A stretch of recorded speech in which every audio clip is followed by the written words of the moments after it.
archives, but I specifically want to talk about archives in relation to scholarly discourse and the changing nature of scholarly discourse in the what we call the new knowledge economy.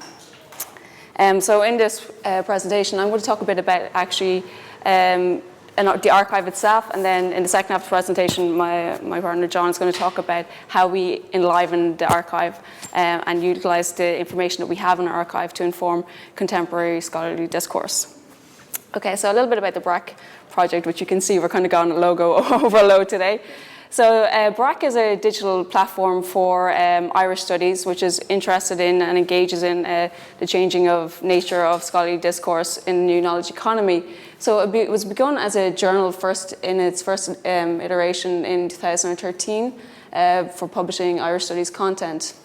More recently, in the last year, we've expanded the project to develop an archive of bibliographical data relating to Irish studies criticism, and then also a new keyword system for curating the information that we have stored in the archive and the journal itself. So we now think about the DRHA as a kind of ecosystem in and of itself. So what is the nature of the DRHA archive? So I want to situate it a bit in relation to the current structure of knowledge and knowledge circulation, specifically in relation to Irish studies, but it's applicable to other disciplines too. So Irish studies, for those of you, which I assume the majority are familiar with, it's a kind of interdisciplinary field, kind of covers areas across literature, history, sociology, anthropology. But the way work in the discipline is kind of structured or broken down at the moment is according to specific disciplinary boundaries. And I don't want to slip into the kind of, the fluid terminology of the likes of Ed Folsom in terms of talking about, databases as means of transcending genres and disciplines. But I do want to kind of emphasize the idea that with the changing nature of scholarly discourse and the structuring and making accessible of scholarly information in digital environments, that the database environment is particularly suitable for transcending these kind of disciplinary boundaries. At the same time, however, the structure of data in the knowledge economy impedes kind of these kind of cross-disciplinary kind of conversations.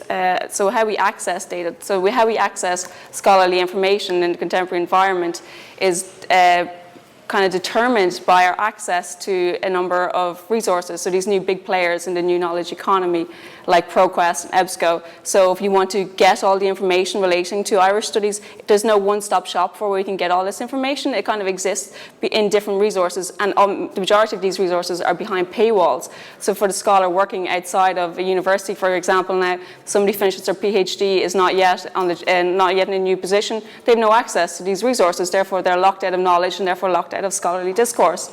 So this is something which we're kind of struggling against and moving against. So what is the DRHA archive trying to do in relation to this? So we all know that access to content is difficult, that a lot of scholarship now resides behind paywalls, but what we can get access to is the bibliographical or the metadata relating to these works. And Stephen Brown really demonstrated really powerfully yesterday the kind of rich things you can do when you have a large corpus of metadata, and this is kind of where we're coming from here. So the aims of the DRHA bibliography is to gather together and to curate all bibliographical references relating to works of Irish studies criticism, so across the disciplines that make up the field, and make them available in one place. Its first kind of aim is to be a discovery tool that is more driven by the needs and kind of knowledge of the community than the likes of Google Scholar, which a lot of, say, for example, students doing Irish studies, their first point of entry into Irish studies is they go to Google Scholar, they put in a search term, and they get back very specific results, which is just not really, so in this way, Google Scholar is determining the knowledge creation in the field, which is not really anything that I don't think anybody in this room would feel entirely comfortable with. And then also, this kind of resource will enable new kind of investigations into historiography, so the history of the discipline, how discourse has evolved in the discipline itself. This is where my own research interests lie in like how we come to know that entity that is Ireland and Irish literature and Irish culture and Irish history is as much informed by the discourse that takes place around it. So this is a very kind of like D.F. Mackenzie, the idea of the social text, and then Jerome McGann and so forth. And then we also want to use this. So when we create this archive, it is once an archive, it's also a database, and it's also a corpus then. So when we have all that information, sort of, it forms a really useful corpus. And John's going to talk about how we use that corpus to inform a dynamic keyword system. So how are we doing this? So my PhD is in literature and digital humanities, but I am first and foremost a humanities scholar, so I am not a programmer or anything like that. And John as well, his PhD is in literature too, so we're kind of learning new skills as we do this. So how exactly are we doing this? So we're using a lot of, in this first iteration, this kind of exploration into how we're going to go about gathering data and structuring the data and making the data available. We did not get a large grant to start this project, so it's all kind of been done trying to keep the cost as low as possible as we really establish what we want from this kind of project and how we're going to make it available and so forth. So we've done this in a few different ways. In gathering data, those of you who've tried to create a corpus of any large size probably know the difficulties it is. Like the hardest part in digital humanities projects is actually getting the corpus together. So we've tried a few different approaches. Some have been manual. So we've actually gone to the community members in Irish Studies and asked them to send us that segment of their CV that has their list of publications on it. So first off, we tried this through Google Forms. I think we got a total of 10 submissions back because we'd asked them to fill in the bibliographical data into the form and then send it back to us. And this was like a time-consuming process. Like, and on reflection, like I wouldn't want to do it, so we were hardly surprised that they didn't do it. Then we tried having people submit their CVs to us actually by email, which we had a bit of more success with. But still, and I think Christine Borgman really emphasizes this point really well, is that to get a voluntary contribution from the community is very difficult because the incentives and rewards are too low. And in the current mindset of a lot of people working in Irish Studies particularly, that we're still kind of lodged in the kind of the transmission of knowledge in the book technology system, which relies, like there's traditional kind of processes, and for the idea of shared data and making data available is not really kind of in something that we're familiar with just yet.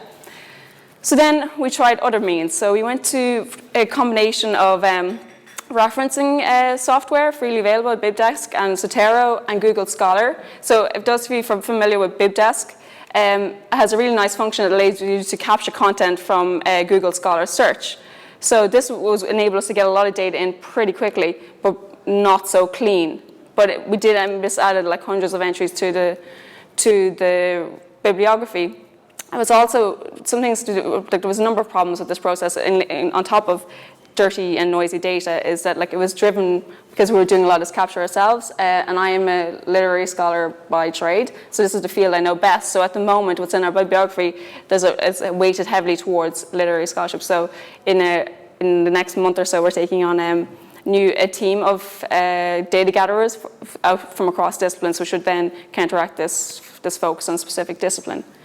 Then in order to kind of curate, I suppose would be the best word of the content, we've used Zotero so we then imported the data from BibDesk into Zotero, which enabled us to kind of structure a little bit more and search in a more kind of usable way. So this is kind of the back end of as how we're actually gathering and organizing data ourselves. Then kind of looking towards the idea of the user at the end case, we've started playing around with some content management systems, and in this instance Drupal. So using a combination of feeds, import module, and biblio module, we have gotten the data into Drupal. So in this environment, we're now exploring kind of how we want to search and access the data. So some of the things that we could do now, so now we have a corpus together. It's not complete by any means, but we kind of get a sense of what we have and what we can do with it. So some things that we can ask of this new kind of structure of information. So this is generated using just a basic, I think use this one many eyes. So this is done using the kind of the author names in the bibliography. So this probably means very little to any of you, but we can see a real dominance of Seamus Dean, who is a leading figure in Irish studies, kind of emerging out of this. As I said again, this reflects a real dominant trend of literary studies in it, but you can still see that the Seamus Dean is kind of king of the Irish studies at the moment. And then kind of back to my own research interest, that the data can use to trace trends in Irish studies historiography. So like one of the big charges against Irish studies is that it's been driven by debates in post-colonial theory. So we did this using the titles, the kind of titles from all the works in the database. And we can see actually post-colonial doesn't actually emerge so strong. Not surprisingly, national and culture. So there's really strong, it's a field based on nation studies, so it's not surprising that the national emerges so strongly, as well as culture. I did actually also stop word at Ireland and Irish because I was just going to distort the reading. So that's what we can kind of do. So this is how we're gathering the data, structuring the data, and some of the things that we can do when we have the data in this way. But now, John, I'm going to hand over to John, and John's going to talk about how we use this corpus actually to enliven and inform contemporary discourse and scholarship in the field. Okay. So this is basically what I'm going to talk about. I'm going to talk very briefly, maybe for 5 minutes. And so these are the mega companies again in which most of us work. I think Ex Libris, for instance, is a $7 billion company. And has anyone published any of their publications that have been distributed by one of these big three? Anyone in the audience? Yeah, go ahead, in the back, sorry. And the interesting thing is that it's not completely transparent to scholars how the distribution systems, the algorithmic distribution systems work in these big three, you could say. So I'm going to get to that in one moment. One small point is this is from ProQuest, which is based in Ann Arbor. Notice what they're doing here. You can assign tags with the document displayed in document view. Shared tags are displayed in the tag section of a displayed document. Each tag is presented. So basically introducing tagging to the community. You can create a public profile. And look here, so ProQuest content, and to share those impressions with the entire community. So what a vendor like ProQuest is now doing is they're trying to form the academic community. I mean, here we are at this lovely university, fabulous conference, and this is the academic community. Well, as it becomes digitized, ProQuest wants to control it. So no need to get up in arms, just yet. So. And this is the problem with that, this is through ProQuest, this is an article. This stuff here, related content. So in the back there, you said that you had published an article in, was it through ProQuest? I'm sorry, miss. Yeah. And how does ProQuest generate the related content? So let's say this is your article here. If you look it up, to the right of it, there's going to be all this related content here. Do you know how they do it? I have no idea. Oh, yeah. I mean, does anyone have a clue how they do it? I mean, here. Go ahead. Yeah. And how does the recommended system work? Do they recommend it based on, title, topic modeling? Do they do it based on author name? Do they do it on location? That's a huge research field. There are many different ways. Of course. Yeah. The point is that. It's not something that's, one, transparent because these companies want to make money, and two, it's not something that we're really familiar with. So moving ahead, this one, Ex Libris, in fact, this is another article. These are recommended, and they do it through, in fact, Ex Libris does it through traffic. So they track who else, so if you go from A to B, they know that that's the connection. So it's based on a descriptive model of tracking. So this is the journal, and we're saying, can we do this in a different way? Can we do it in a way so that the community has control, a small community like ours, has control over the means of content constellation and distribution instead of giving it to a vendor like ProQuest? And if you write them, by the way, and ask them for their algorithm for content constellation, they don't readily give it to you, as you would imagine. So what we want to introduce is the idea of dynamic keywords. So the idea is that keywords are usually static. You submit them to ProQuest, or ProQuest generates them, or you submit them to a journal, and those are the keywords to the article. Instead, what we want to suggest is that those keywords can be dynamic, using a hybrid model of computational text analysis and a manual model of crowdsourcing. So in this case, you ask the author, Susan Harris, for the keywords for the article, and then what you do is you run it depending on your aim for the community. You run it through the computational algorithm, and you generate keywords. So the idea would be, here we have contemporary drama, performance theory, feminism. realism and naturalism, and these are some of the keywords. And the idea would be, okay, so the first was the keywords generated by the author. But when you recontextualize the piece in the whole corpus of data based on something like the BRAC archive, which Sonia excellently described, it's recontextualized. Okay, so now let's say, for instance, someone posts a comment to, I saw the performance of this play in London and the critics did a great disservice. The reaction of the Irish living and working in London was much different. So now you have the keyword changes based on the conversation. I mean, we can also do this where there's an announcements page to the platform so that depending on what the announcements are, you have the content reconstellates to make it more accessible and available to what is current. And the idea is that a tool like this, we're currently working on designing so all this is done in Python by scholars on the team, and the goal is to work on, to design a plugin so that let's say you're editing a open access journal, or you're working on, a website on gardening, let's say, and you want to use the plugin, you have now control over how your content is constellated. For digital communities, scholarly digital communities, this is tremendously useful because it allows you to say, let's say you think the field is too narrow. Then you can adjust the weighting of the algorithm so that it favors keywords that might be more international.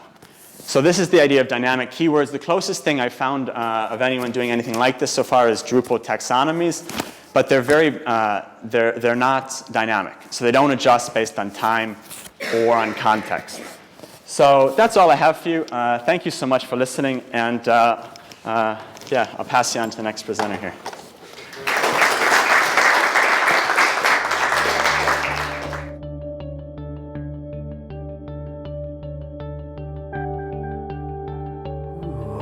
Well, I'm Marcus Winter from the University of Brighton, and I'm going to talk about something completely different now, about crowdsourcing and how user-generated content can find its way into professionally curated collections.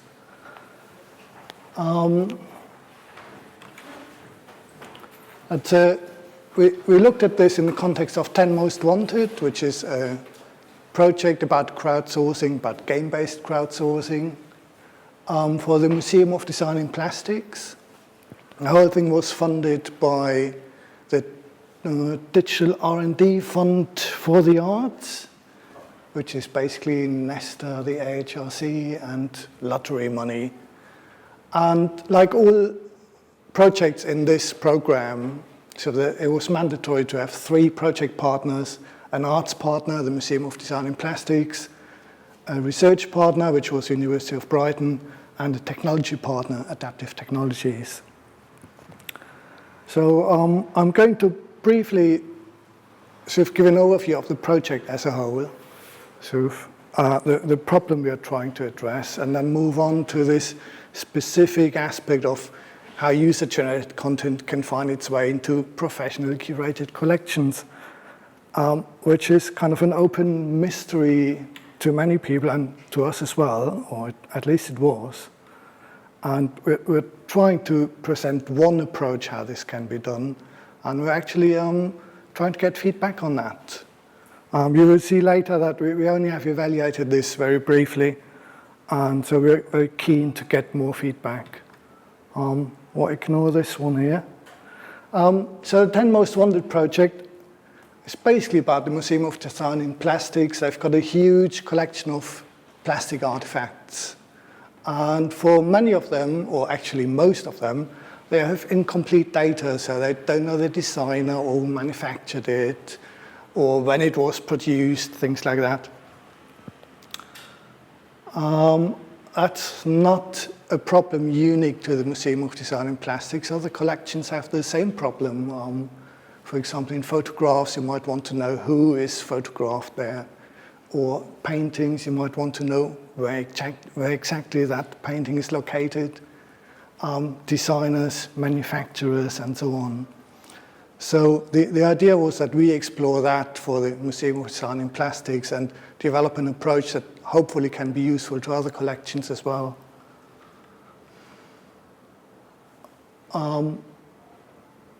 The problem here is that that there are so many items in the collection. So the information is not necessarily that difficult to find. It's basically detective work. You can Google it in most cases or email someone and ask. So you don't need special tools or skills, really. It's footwork, being on the case and trying to find something out. But because there are so many artifacts in the collection, this makes an ideal problem for crowdsourcing, basically. Crowdsourcing, I don't know how many of you are familiar with that, but it's a term coined by Jeff Howe, 2005, and the original idea came from a business perspective, basically, that it's an opportunity with the internet now and social media, that you have this opportunity to break down a large problem into small tasks that don't require specialist knowledge and can distribute it, and people can basically do these tasks, report back, and you put the pieces together, basically. This concept was applied pretty quickly to the cultural heritage sector and to collections in particular. There is a wonderful paper by Uman and Arroyo about how crowdsourcing can support the digital content lifecycle in heritage organizations. So this is actually a graphic from their paper. And so we've got these different stages here in this content lifecycle, and there's different ways how crowdsourcing can help, basically. So we've got co-curation, for example, where people can help select artifacts for an exhibition or complementing the collection. Most crowdsourcing projects, the vast majority of crowdsourcing projects, fall in these two types up there. So they're either about correction and transcription or about classification. Here's an example for classification, which in 90% of all cases, it's basically contributing tagging content. So the best known example in this is Brooklyn Museum's game, Tag URIT. Basically, that's their website, where you're shown pictures, images, paintings, and you enter tags, basically. The purpose behind this is that you want to make the collection searchable. Here's an example for correction and transcription. We probably all know these capture things when you submit a form on the internet. That's actually a huge crowdsourcing project. And those are examples of where the OCR, the optical recognition software, can't recognize something that's scanned in, basically, and you're asked to help in this case. Another example here is transcribe Bentham, where you're asked to decipher handwritten texts, for example, and submit that. Going back to this 10 Most Wanted, the project, we're trying to use crowdsourcing for contextualization, which is not that well explored. And contextualization involves basically people contributing information about artifacts and setting it into a context. One example for this is another project funded under the same program, Putting Arts on the Map, it's called, I think. It's with History Pin and the Imperial War Museum. They've got this huge collection of paintings, and ask people for information about that painting. So again, situating it, and can you help us refine the date for this painting, and so on. But mostly it's about, they work with people to contribute, for example, memories from their grandparents from the war and try to contextualize that somehow. The problem with that kind of crowdsourcing is that it involves user-generated content. With examples before, you translate something, you transcribe something, or you correct something. But with this kind of stuff, you contribute memories, a narrative, or you contribute images, you find something out. And this is what makes it so difficult. How do you deal with user-generated content? A key aspect in this context is data quality, basically. Why is that so important? For heritage organizations, again from this paper here, have as a distinguishing aspect their authority on this subject, basically. So for them, it's a disaster, basically, if they have on their website information that's not true, basically. It's a loss of face and loss of authority. For curators, it's important as well. They see collection as a research resource, and the whole collection becomes worthless if you cannot rely on the data being valid in there. And finally, contributors, they as well, they contribute their efforts, and they want to be sure that their contributions are worthless, academically valid, basically. There's this wonderful quote from Alexandre Avelay about user participation initiatives in archives are haunted by a fear that the contributor might be wrong, which actually sums it up nicely. So there are different ways in the literature described how you can address data quality. So you can break down a task, make it easier, provide higher quality materials. You can train and inform volunteers. You can crowdsource the quality control, which is actually we saw the Brooklyn Museum tagging game. There's a companion game for this where people correct tags, basically. And you have professional quality control. In the end, curators deciding what finds its way into the collection or not. We try to address all of this in 10 Most Wanted. But there's more than data quality to it. There's, for example, the transparency of the whole process. We saw, for example, the project by the Imperial War Museum earlier. They do something similar, but it is not really obvious how that information is integrated in the end into the collection. So if you read research papers in that field, nobody really mentions that. There is the question of ownership of the content. As soon as you create content, it's protected by intellectual property rights, by copyright. And there's the question of attribution, which has to do with moral rights to content, and if you credit contributors or not. So we try to address all of this, basically. And that's a schematic view of what happens in 10 Most Wanted. So we've got 10 objects up here, which are picked by a curator where they want to know more about it. They're distributed to social media, basically. And each object has an object page on our website.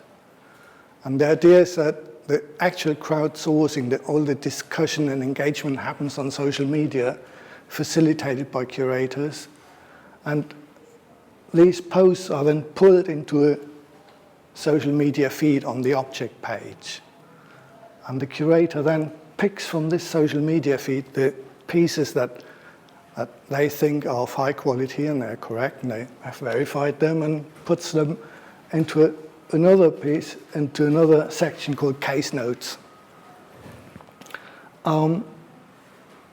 Besides this curation process where you create a narrative out of the contributed evidence, there also is a secondary agenda to that. So if you've got stuff on social media, if it all happens on social media, you can't rely on having access to that content for infinitely, basically. So creating these case nodes, copying that over, suddenly it's on our own servers and we know we've got the information here. So this is what it looks like in real life. So that's the 10 most wanted website, the 10 objects here with a short description what's wanted, basically. Then we've got social media channels, and this is where all the discussion happens, basically.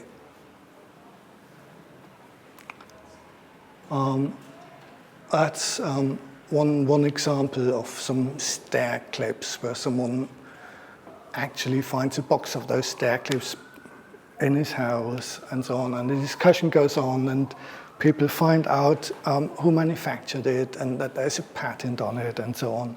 So there comes actually lots of useful information out of this process. That all these posts are filtered into these object pages. So here you can see this Facebook feed in this case, and on the other side are the case nodes. So each of these objects has a case officer. You can see this gamification thing with the terminology. So we've got a case officer who's a curator, and they pick the information from here and sort of turn it into an evidence trail in form of case notes then. So this is one example of a completed case, basically, where the patent is found, the proof, the clips were produced in it, at least from, to, and so on. And it's a completely open process how this happens. And anyone can look this up because it's linked to from the collection, basically. There's a pointer to it, and you can see how this information was found, who found it, and so on. So the case notes for us are a checkpoint for curators to assess the quality of the contributions and construct this evidence trail. At the same time, it's transparent and it's persistent. It doesn't go away if Facebook changes its terms and conditions or something. The information is there. Other advantages of it are if you've got this crowdsourcing projects, new people coming in, seeing the website, where do you start? Is this case half solved? So you don't have to go onto social media and hunt down every post, but they can read up basically and see where we are at the moment and where they can contribute. And finally, it's obviously, we can't see this bit, but you see the names here. It's a way to credit contributors for their work, basically.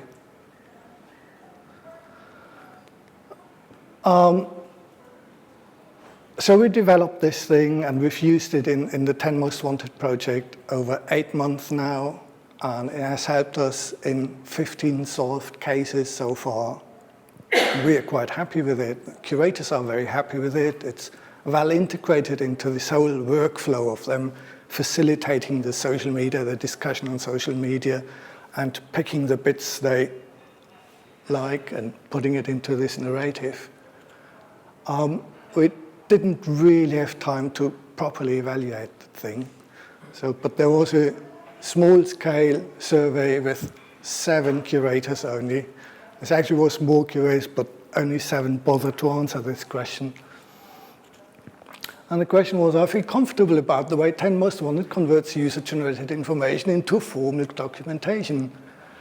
And what we can see is that it's highly controversial, actually. There are people who agree with it or strongly agree with it, but there are also people who disagree with it or are not sure about it. And this is really the point where I'm interested in your views, basically. And it's also the point to say, obviously, we're trying to follow this up and find out more about what people actually disagree with or why they're not sure and so on. So we're trying to get to the bottom of how valid this approach really is from a professional point of view. And that's it. Just to wrap up, so we've got these different ways of crowdsourcing. What's different with contextualization is that it generates content And as soon as you've got user-generated content, you've got this problem, what to do with it.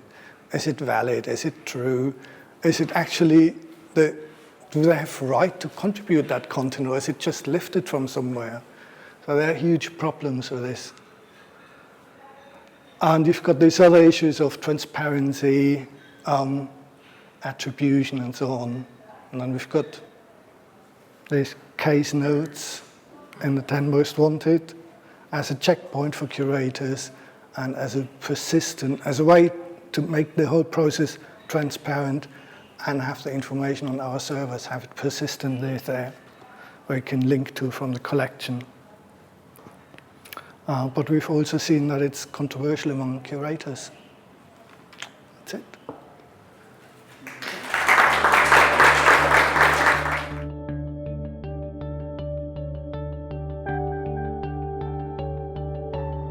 I'm going to talk to you about a project called the Circus Oz Living Archive, and it's another one of those large-scale.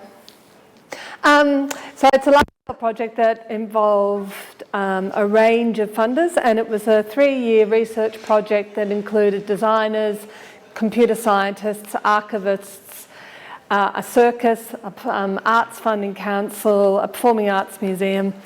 So it had quite a big-scale activity. And my role in the project was to be one of the designers.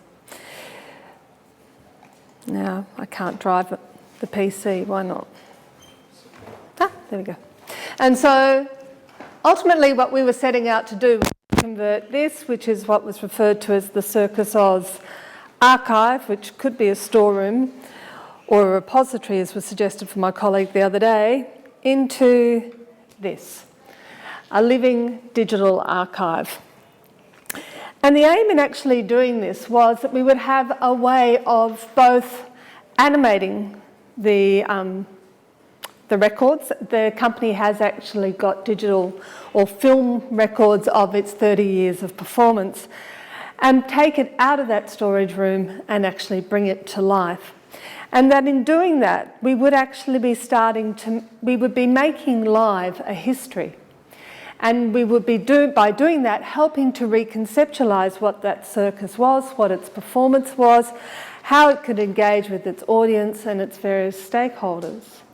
And so it was more than actually giving access in a historic sense or access to resources for a purely knowledge thing, but to also rethink circus in some way, or the company's practices in some way through the archive.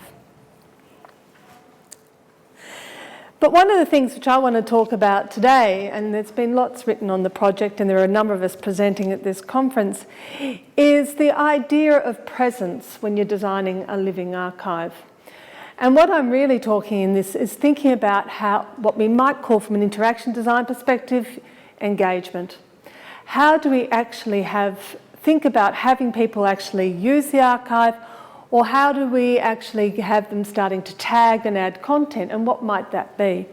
And so I've been thinking about the idea of presence as being a way of framing how we go about this, and I have to say that what I'm showing today is not to say we got it right by any means, but rather to use the project and what we have done as a way to think about what we would do next, or what we might do.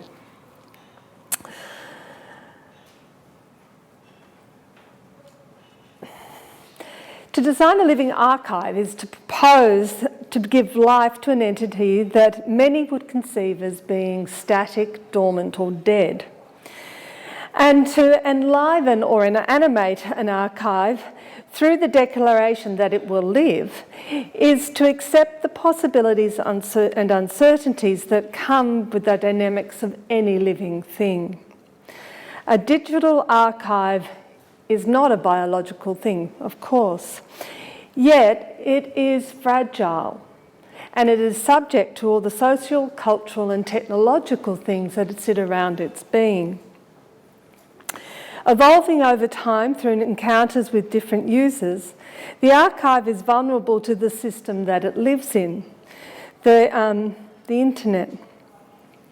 A living archive, like any other entities such as a discussion board or a blog, can only live if nurtured and cared for. where it lives, who it has meaning for, and who tends to its needs is as precarious as any living thing. The archive's presence within the world of its making does not ensure that it will thrive or survive beyond its release into the world. And so if we think of it that way, that it is a precarious thing, the act of going from this to this involves much more than the digitisation of videos, as this one did, the building of a database, the working out of a schema for that database, and then designing an interface or a series of ways of engaging with it. Because what we're endeavouring to do is to bring life to an archive and to transform it. So as I said, the underpinning premise of this archive is that we wanted to augment static records. And static, even though they're video, in the sense that they are about past performance. They are recorded every time. Every time Circus Oz has a show, it records it. So it has this incredible history, this record of its history, yet it is something that is other, that is elsewhere, that could be locked in a room. Once we start to bring it forward and to digitise it, we start to rethink this idea of the live performance. And that was really part of the premise of the project. And across the visual and performing arts, and arts domains and digital technologies, digital technologies are having an ever-broadening impact on the nature and practices of making and presenting creative works to audiences and to their constituents. As Oslander note, the term live once referred to the state of being there, of being present, of watching a performance. That is, the audience and performers were present and their presence was codified depending on the type or mode of performance that was being undertaken. The audience might sit silent or they might be called on, they might participate.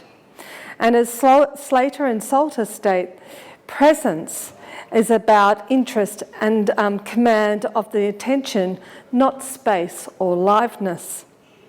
And so barriers between audiences and performers, or stage and auditorium and seats, are melting, and the options of how to make, where to show, or how to perform are actually being transformed.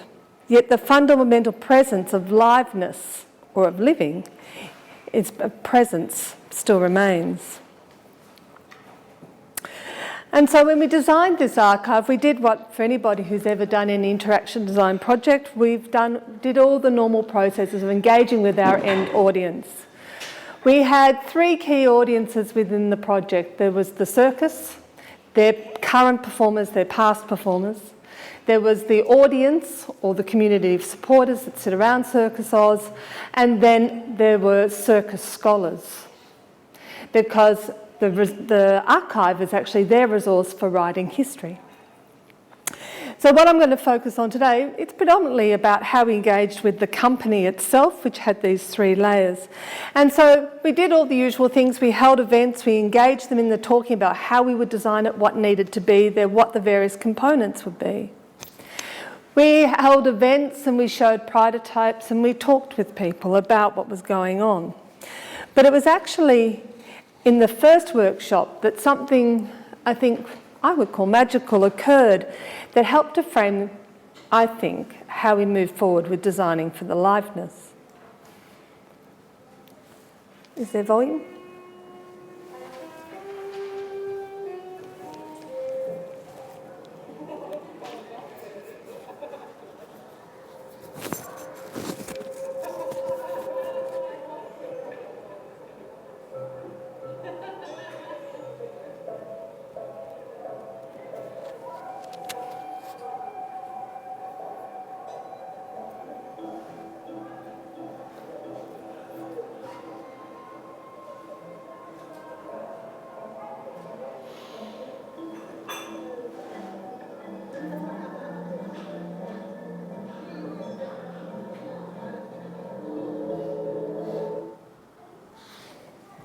Why'd you do that?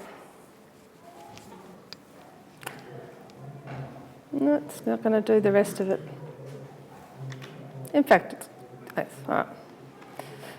We'll go to there. What that bit of footage was the first time that we actually showed the content of the archive to the members of the Circus Oz community.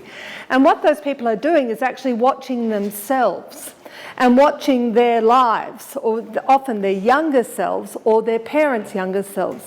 And so the material of the Living Archive is, in fact, this, as was just mentioned, it is these people's pasts. It's not something that was impersonal. For a large number of our constituents, it's actually highly personal. And so here we have this idea that people were looking at themselves.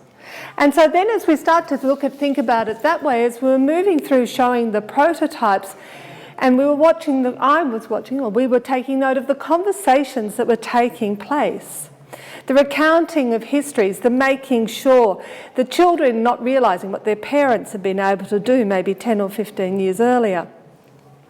And so we went through the process of occupying or filling the archive, gathering the metadata that sat with the videos. And one of the ways that we actually designed, or the model that we used to think about what this history was, or how we could engage people, was stories. And to use storytelling as the device, because the data to our mind was so rich. And when you watch the faces of the people watching themselves, it's full of nostalgia. And so designing a way into the archive that people could tell stories would be the way that we got metadata and that we actually brought it to life. Additionally, we also have collections so that you can actually compile your favourite clips or your favourite videos or events or a style of thing, and then you could write to them. And the two things of stories and collections were a way of actually populating, but also bringing people in. And as a user, I can have my own page in the archive, my own collection, but I can go and look at other people's too. I can see how they tag them. I can actually write into their stories if I choose.